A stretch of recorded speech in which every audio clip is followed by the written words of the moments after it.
ಭಗವಂತ ಇರುತ್ತಾನೆ ನಮ ಸುತ್ತ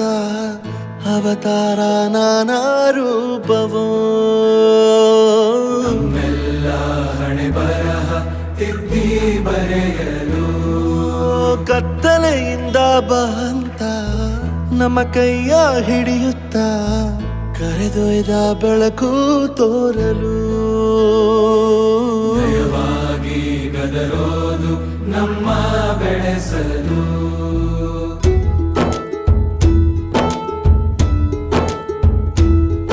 ಭಾಷೆ ಅಮೃತ ಕುಡಿಸೋ ತಾಯಾಗಿ ಭಾಷೆ ಅಮೃತ ಕುಡಿಸೋ ತಾಯಾಗಿ ಭವಿಷ್ಯ ಬರೆವಂತ ತಂದೆನೂ ಆಗಿ ಬರೆವಂತ ತಂದೆನೂ ಆಗಿ ಚಂದದ